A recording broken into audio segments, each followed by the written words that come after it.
So it is time. We are on to our last run before Splatterhouse, which is SilverLoad by VJ Smith. And it's going to be absolutely amazing. Any percent? Take it away for us.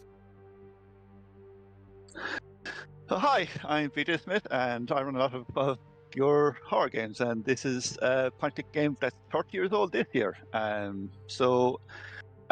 If you might be aware of this from the PS1 port that was a North American exclusive, I'm playing the PC port, which is substantially worse. Unfortunately for this run, we actually have no game audio because all the tech requires there to be no sound. I can skip text on screen. I can't skip audio lines, and that's part of the tech is we have to be able to go fast, so we turn off all the dialogue. And unfortunately, this is a early game where you can't mix and match, so everything off or all on. So unfortunately, go everything all off.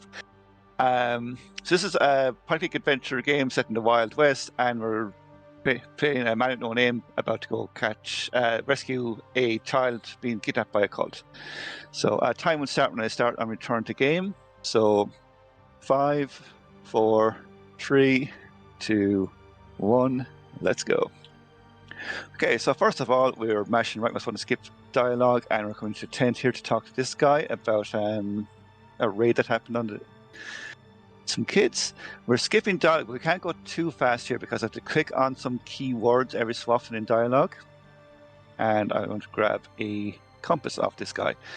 My dumping ground for the inventory is the bottom right-hand corner. And I'm going to grab another item here. You can actually skip this, but there's a sandstorm outside. And unfortunately, it's a death abuse to skip through it, and the game gets stuck in black and white mode. So in order to avoid that, I'm just going to grab him because it's only a few seconds shorter. And I'll try to talk properly in a second as soon as I get a cutscene here. Okay, so we have I think it's 3 nights to rescue a kid from being sacrificed by a cult. This cult has vampires / werewolves / the cult doesn't really seem to know what they are half the time. But here's Hotel SilverLoad, and we're going to do a skip here. So we walk into the hotel. We should be talking to the hotel clerk and getting a hotel room. That costs money, but we need to save money. So instead, we're going to go sleep in the barn, which is an option you can do, but we're actually not supposed to be doing it this way. So we're grabbing a stick here because we need to barricade the door.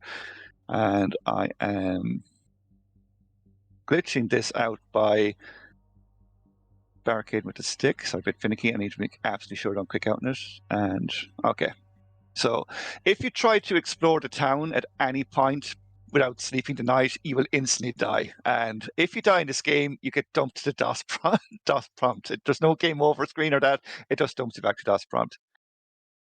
So now, because we didn't pay for the hotel room and we slept in the barn instead, the barn is in a glitch state as long as we fast travel out of it. And because we entered the hotel and came back out, we can fast travel out of it. This is very important for later on because we need to sleep in the barn again, and we've after setting the barn to be, we can walk inside it, but it's actually blocked on the inside. So go into the kitchen here, and we need to grab a couple of items. We need to grab this frying pan, and I put the frying pan in the top right corner. The frying pan is kind of weird in the inventory. It jumps up to the top left corner after a while, but not straight away. So here's the main reason we didn't go to the hotel room. We need money, and there's so much stuff to buy in this. And if you go to the hotel room, it takes a massive chunk of your money, and then you have to go do a gambling mini game, and it's completely RNG unless you do another bit of long dialogue to get cheaters dice. And that's so we skip all of that. So we're going talking to the Undertaker, and we're going to take a picture with 2 notorious bank robbers here. And again, costs money, so we ask him to take a picture with us. And while he's gone, we grab his hammer, and we put in our dumping ground here in the corner, and we grab this hook. So we have rope and a hook. You can probably guess where this is going later on, and if you don't, well, you haven't played much adventure games in the 90s. If I could jump in with a quick update here, we are only 10 pounds away from the 175 pounds. That's 2 dance ticket trains, chat. We're really running out of time. This game is blazing by, and we're going to be at Splatterhouse before you know it. So if you want to get on the dance party train, now is the last minute. Yep, make up for it because this game has no audio, so you might as well get the dance party later on. Okay, so we've got to have rope. There's a well. Obviously, we're going to climb down the well because, again, 90s adventure game. And we are going to take this medallion and we're going to take this bucket. Now, lucky enough, this is one of those adventure games where you don't have to know everything about. Just going to take the rope here and not have to do a walk of shame later on to come back and get it. I did that in practice like 3 times. This screen is actually an example of the difference between the PlayStation and the PC port. There's a very different art style for them for some reason, and that's one of the kids. You'll see they're actually on the pre-show was the PlayStation version, and he just saw the PC version there. So it's slightly different art for some reason. So we need to get a bucket of blood, and unfortunately, this is the only way to do it. Oh no, So Piggy. sorry, Mr. Piggy. I'm sorry. And I'm going to talk to this guy who. Okay, so it is daytime, and this guy wants blood. So this is a point kind of towards the vampire, right? Mm-hmm. We'll see later on points that go against this. So if you try and click on anything else there before you feed him blood, you just instantly die and game over, which is great. And here we meet this guy here who says he's kind of tired, and lucky enough, the bartender has a cure for tiredness, and it's buy drink. So I give him some money, and we get to give our new friend outside a drink, and we're so kind, and he is so grateful when we give him this. Like I'll just show you here. He is so grateful and thankful that we gave him this drink that he asks us for another one. Might need a better friend. Good news, we hit that 175 pounds with a donation from Cat0296. Thank you so much for your 10 pounds and your 2 tickets to the dance party train. Yeah, I actually misclicked on the gambler there, and we do not want to start the gambling minigame because that takes ages. So we give him a second drink, and unfortunately the drink was supposed to wake him up, but instead makes him sleepy. So he does need to grab his tools. So we grab a crowbar and this magic wand here. Might look like a sledgehammer, but we'll see in a second it's a magic wand. And now it's nighttime. This game has certain triggers where you need to do a certain amount of events to progress the time. And it's now nighttime, so we can now break into the town hall, and we can see it's up in the mayor's office. So we said earlier on vampires, right?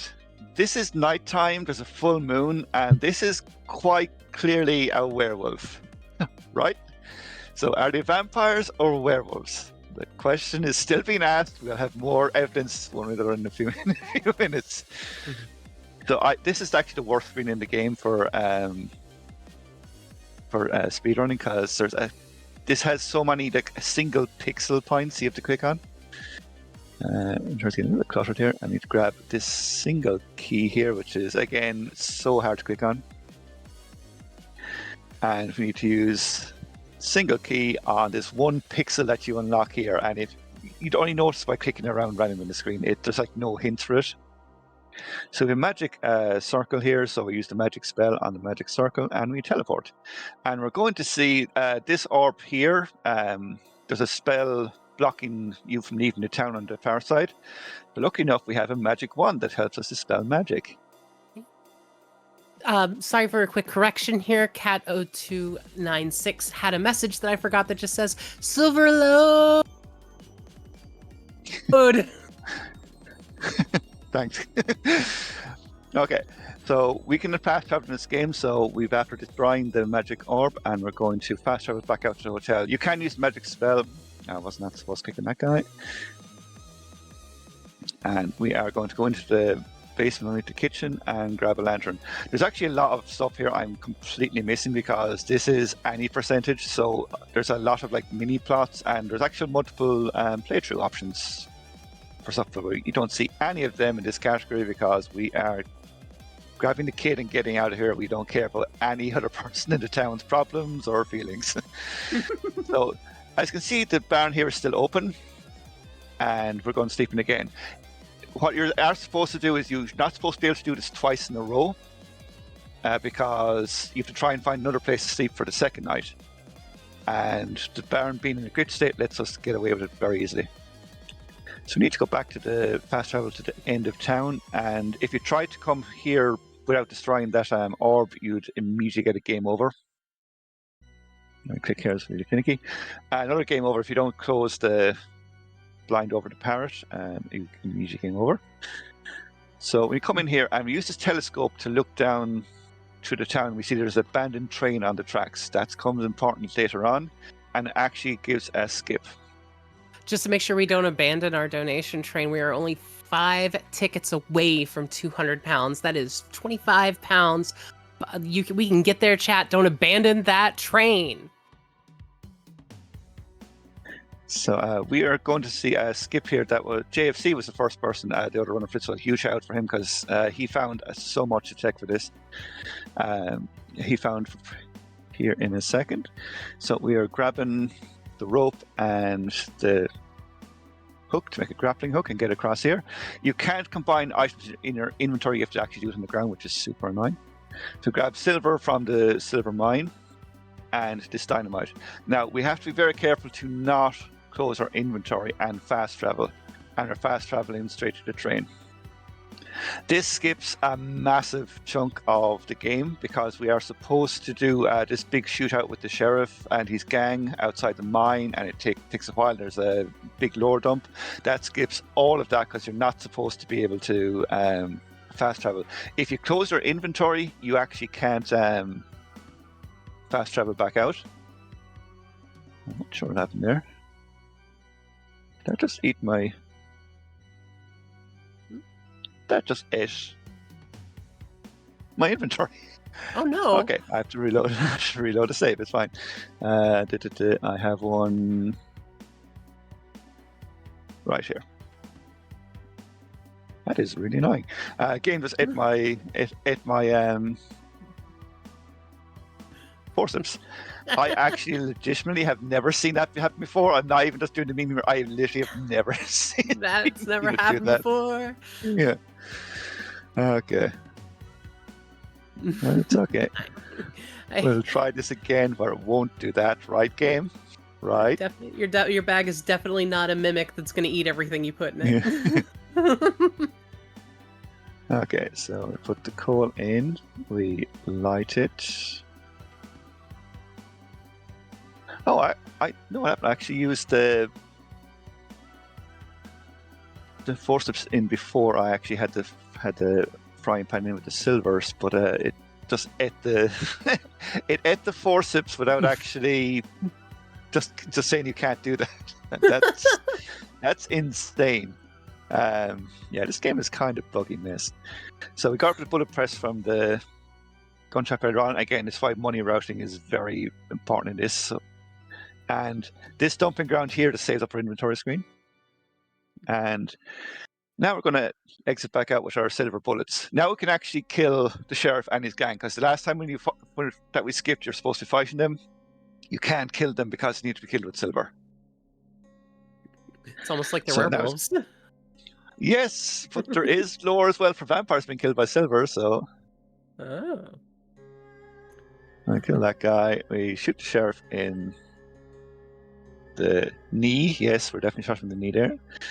Shoot that guy, and we shoot this guy, and then we... That's super annoying. Oh no. It's okay, I can get back in very fast. I really figured the arrow, the bullet to the knee would have stopped him. Yeah. Unfortunately, to come back here, that's really annoying.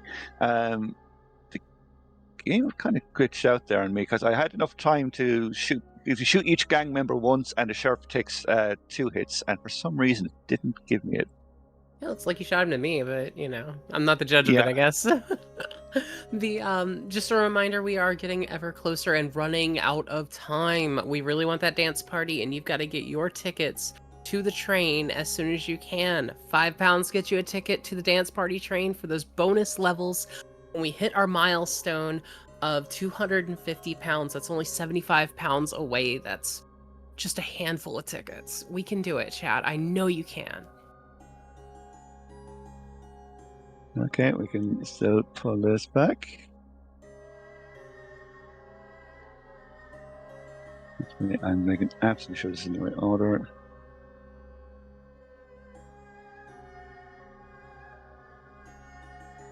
Get our silver bullets from the train, go take on the sheriff, and actually achieve this. The game doesn't feel like cheating you out of it again. Right. Also, of course, this is not the spot I thought I'd have any issue on. There's a silver bullets. You're definitely not just trying to buy us time to get that dance party, are you? You know what I'm going to say? I was, yeah, this wasn't incompetence or game screwing me. This was entirely to get us there. So, okay, so. Well, chat, don't let that death go to waste. Yeah. The fun fact is, on the PlayStation version, this is actually a rail shooting section. For the PC version, it's all just point and click, and it is on a timer.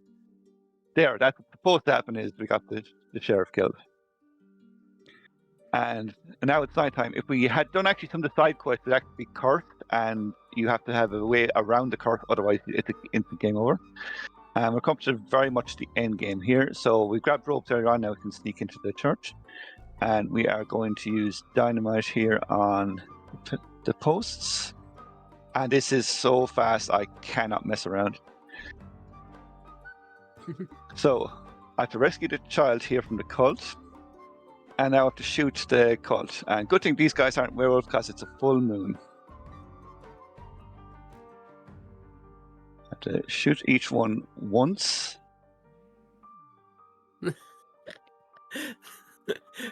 And again, these aren't werewolves. Wait, they are werewolves. It's a full moon, did nothing to them. So again, werewolf, vampire, it's kind of unclear.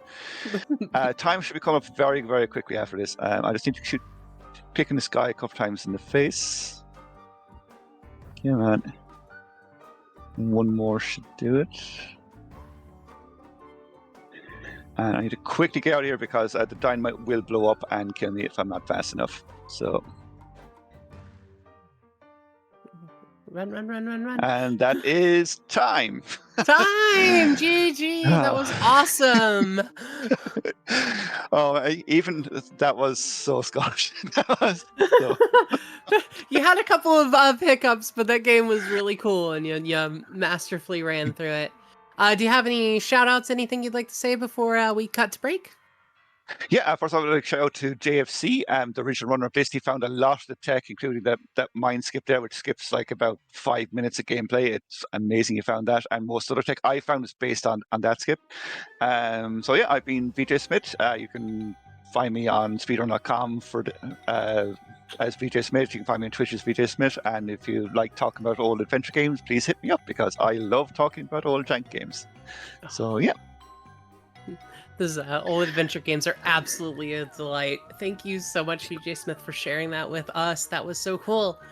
So if you are a last minute board the train while it's running kind of person, this is it. This is your absolute final minute because Splatterhouse is gonna be upon us very soon and we need those extra levels.